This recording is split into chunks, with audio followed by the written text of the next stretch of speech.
Assalamualaikum warahmatullahi wabarakatuh. Alhamdulillah, wassalatu wassalamu ala rasulillah wa ala alihi wa sahbihi ajma'in.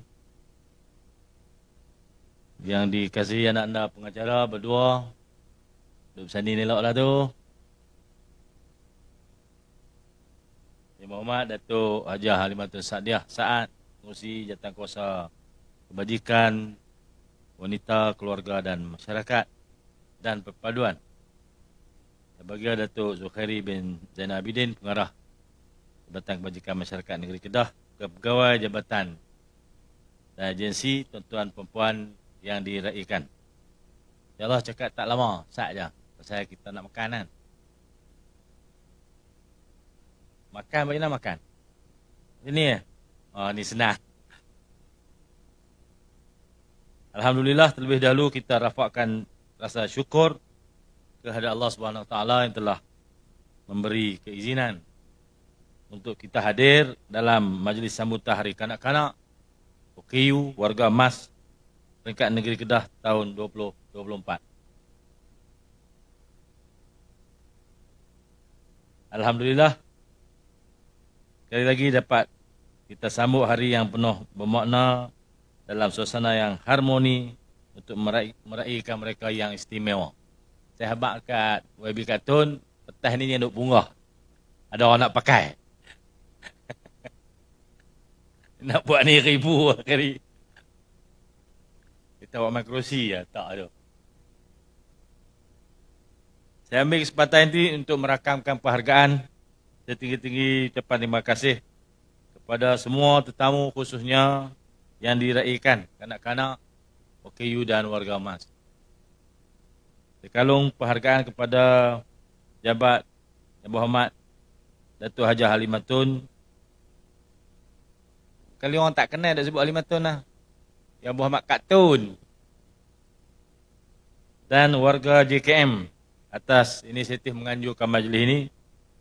Tidak lupa kepada jabatan, agensi, pertubuhan badan bukan kerajaan, pihak swasta, komuniti dan perseorangan yang telah menjalin kerjasama bersama Kerajaan Negeri dan JKM menjayakan majlis pada pagi ini.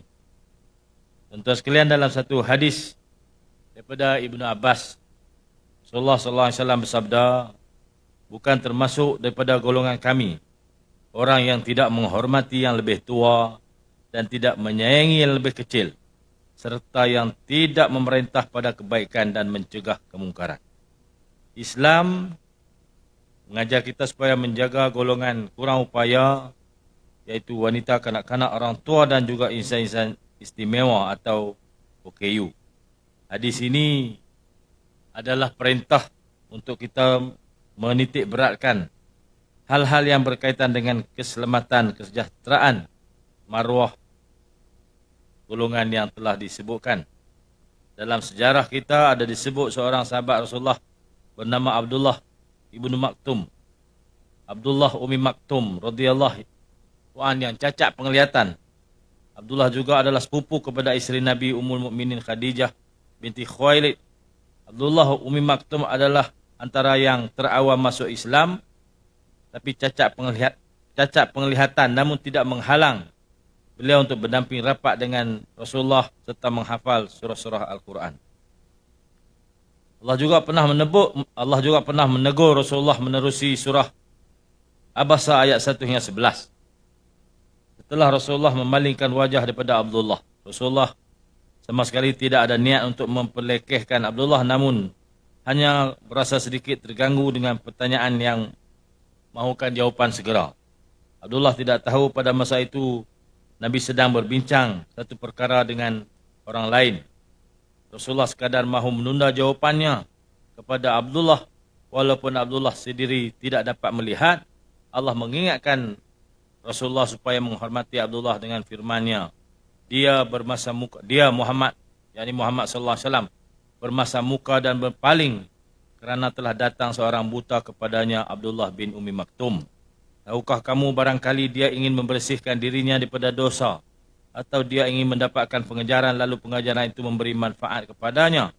Adapun orang yang berasa dirinya serba cukup, maka kamu melayaninya. padahal tidak ada celaan atasmu kalau dia tidak membersihkan diri. Adapun orang yang datang kepadamu dengan bersegera untuk mendapatkan pelajaran, sedang ia takut kepada Allah, maka kamu abaikan. Kali-kali jangan demikian, sesungguhnya ajaran Allah itu merupakan peringatan. Surah Abasa. Orang kurang upaya seperti Abdullah antara sahabat yang berjasa dengan perkembangan syiar Islam. Pada pertanyaan Abdullah, Rasulullah menyebarkan dakwah dan pengetahuan yang sangat penting kepada kita pada hari ini. Antaranya hukum solat berjemaah di masjid. Abdullah menyatakan kepada Nabi bahawa kedudukan rumahnya yang jauh dari masjid, keadaan dirinya yang buta, serta tidak ada orang yang memimpinnya ke masjid. Maka dia bertanya jika ada keringanan hukum baginya untuk tidak hadir solat berjemaah. Rasulullah bertanya kepada Allah, adakah dia mendengar azan? Jawab Abdullah, ya, aku dengar. Nabi pun berkata, aku tidak menemui keringanan untuk kamu, namun dia hanya tidak dapat turun berperang sebagaimana sahabat-sahabat yang lain. Dalam surah Al-Fatih ayat 17, Allah Subhanahu wa taala menurunkan ayat mengenai pelepasan golongan seperti Abdullah daripada tuntutan turun ke medan jihad. Tuan-tuan sekalian, Nabi nasib bagi orang kurang upaya atau sesiapa saja yang bermasalah, termasuk kehadiran orang yang sakit terlantar dalam keluarga kita, sama ada orang dewasa, warga emas atau kanak-kanak, bukanlah ujian untuk mereka sendiri, malah ia sebenarnya adalah ujian untuk kita. Dalam surah Taubah ayat 51, Allah mengingatkan bahawa tidak sekali-kali akan menimpa kita hambanya sesuatu melainkan apa yang telah ditetapkan Allah untuk kita. Inilah ujian untuk kita beriman dan bertawakal. Kehadiran mereka dalam keluarga membawa bersama ujian untuk kita bersabar, menyantuni mereka dengan sebaik-baiknya. Sambutan Hari Kanak-kanak yang diadakan setiap tahun tidak hanya tertumpu kepada majlis sambutan sahaja, bahkan turut membuka ruang dan peluang kepada kanak mengambil bahagian dalam pelbagai acara pertandingan. Mutakhir ini kita dihadapkan dengan pelbagai berita yang sadis yang berlaku dalam masyarakat. Ada kanak-kanak yang didera, malah dibunuh. Justru perlulah kita perkasakan kanak-kanak agar mereka berupaya bertindak sekiranya berlaku ancaman kepada mereka.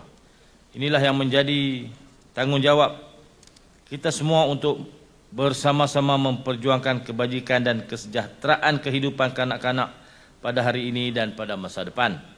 Kanak-kanak boleh diumpamakan sebagai kanvas putih dan menjadi tanggungjawab kita sebagai pelukis untuk melakar lukisan yang akan mencorakkan kanvas kehidupan mereka pada masa depan. Dengan kata lain, kesejahteraan kanak-kanak hari ini akan menghasilkan masyarakat dan pemimpin masa depan yang berwibawa. Saben hari terdapat pelbagai jenis keganasan dilaporkan seperti pengabaian, penderaan, pengeksploitasian atau pemerdagangan. Hal ini boleh membantukan perkembangan kanak-kanak dari segi fizikal, psikologi, kognitif, emosi, sosial dan rohaniah, sekaligus meningkatkan masalah sosial di kalangan kanak-kanak di Malaysia.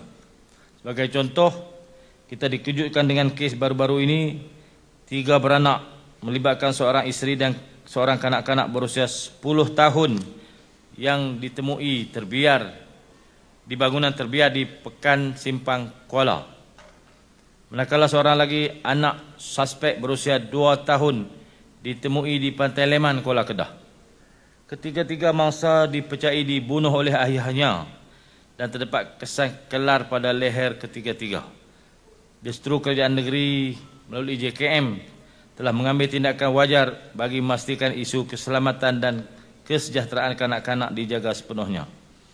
Saya dipahamkan bahawa Pertubuhan Bangsa-Bangsa Bersatu telah mengisytiharkan tarikh 3 Disember sebagai Hari OKU Antarabangsa.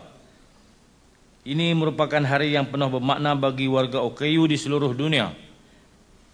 Sejak tahun 1992, objektif utama sambutan Hari OKU adalah untuk memberi penghargaan, meraihkan pencapaian dan sumbangan OKU ke arah masa depan yang lebih terjamin.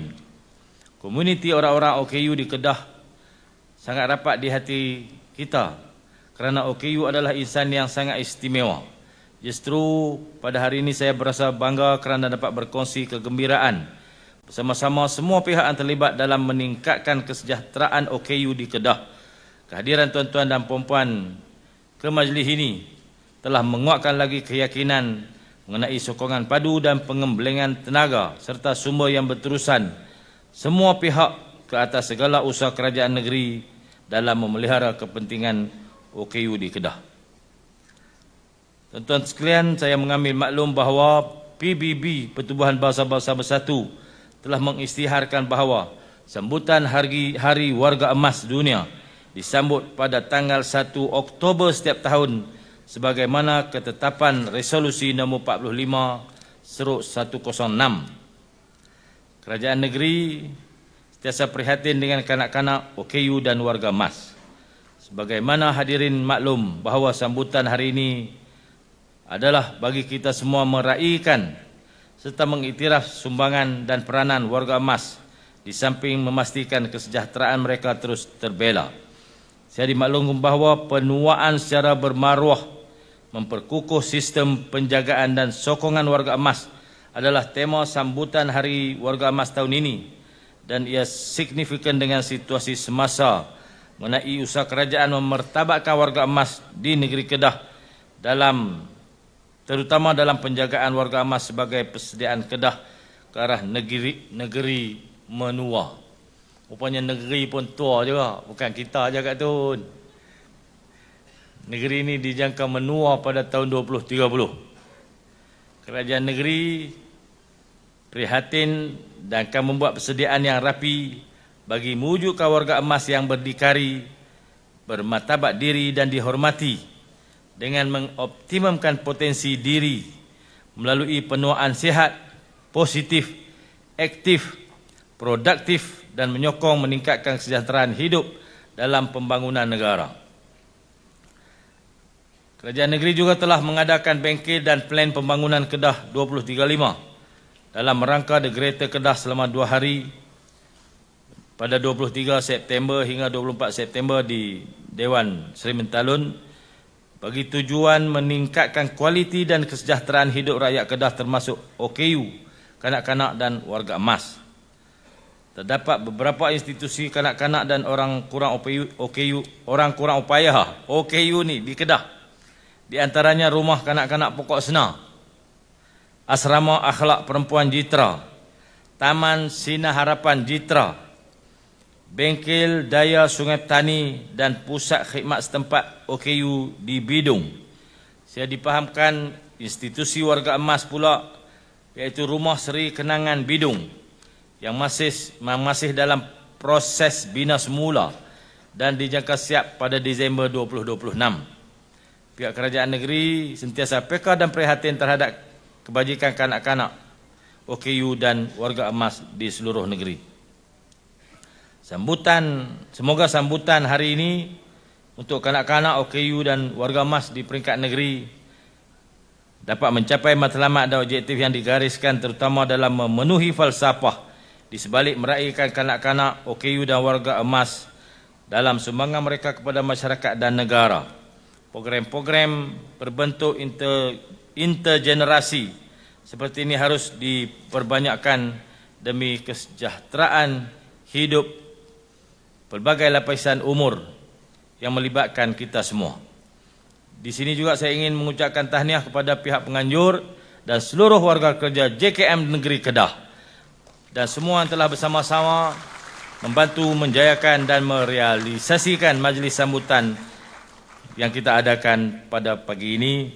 Syabas, tahniah dan terima kasih kepada semua warga JKM serta semua rakan kolaborasi strategik termasuk Era Edar Marketing Sdn Bhd, JNK Marketing Sdn Bhd, Farm Fresh ni, Wak Susu dan Mudim Zakaria Food Industry Sdn Bhd yang terlibat secara langsung sebagai penyumbang dalam pelbagai bentuk bagi menjayakan penganjuran yang kita sambut pada pagi ini. Terima kasih pun daun keladi lah.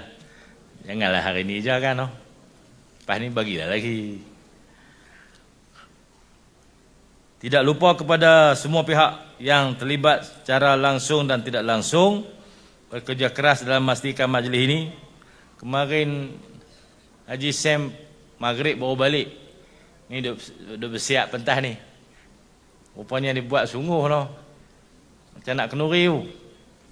Jangan punggah Haji Sam, mana Haji Sam? Kita pakai ni. Lu cikgu cut tape nak pakai. Pakai boleh. Pakai.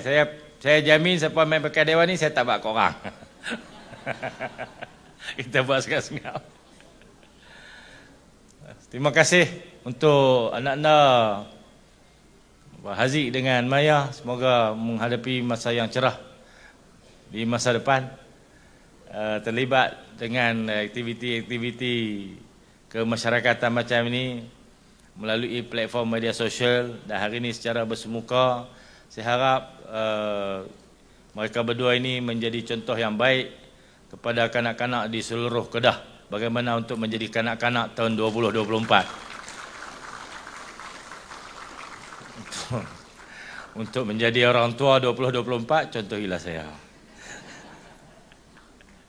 Terima kasih semua, harap makan sedaplah hari ini. No? Dengan segala sukacitanya, marilah kita rasmikan sambutan Hari Kanak-Kanak OKU dan Warga Emas tahun 2024 peringkat Negeri Kedah Darul Aman. Terima kasih. Assalamualaikum. Majlis mengucapkan jutaan terima kasih kepada Yang Amat Berhormat Datuk Seri atas ucapan